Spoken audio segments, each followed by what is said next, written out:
Well, the situation with the dinghy divers is forever interesting, as it usually is when you look into what's going on. The French have a tactic of late of being offended by what Boris comes out with, banning Priti Patel from any meetings, and we have the same old circle of shite that goes on, and there's no sign of it ending. What the French's latest ploy is to say, "Piss de Boris."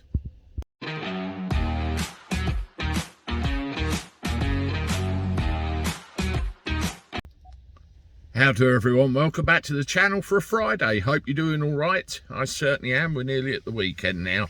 Let me know what you're up to. Hope it's something good, something cool and something nice. We all need that in our lives right now, don't we?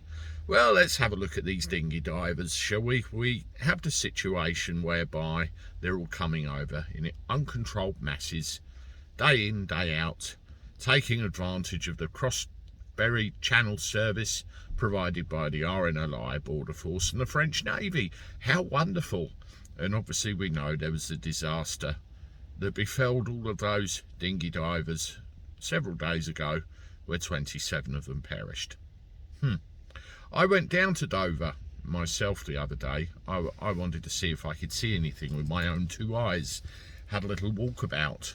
I could see signs of Border Force vessels, RNLI and all that sort of thing. So you could tell there was things afoot, but no dinghy divers. I must have been down there at the wrong time of day, and at some point in the not too distant, I will go back and try again, because I want to see it for myself. I read about it all the time. It's good to get an idea of what's going on with your own two eyes. Well, Boris sent a letter to the French and said, "This is what I think you should do about this whole situation." The French got annoyed and said, "Piss de Boris," which rough translation is "piss off, Boris." They were having none of it and acted quite offended.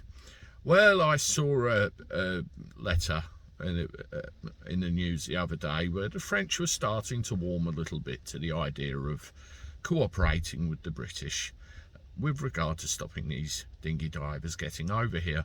And yet again, I've reiterated time and time again, boots on the ground. Stop the boats from launching in the first place. It will save any problems in the channel and bide you enough time to find the people responsible for this and hold them properly to account. It's as simple as that. Well, the French have changed tack again, haven't they? Check this out.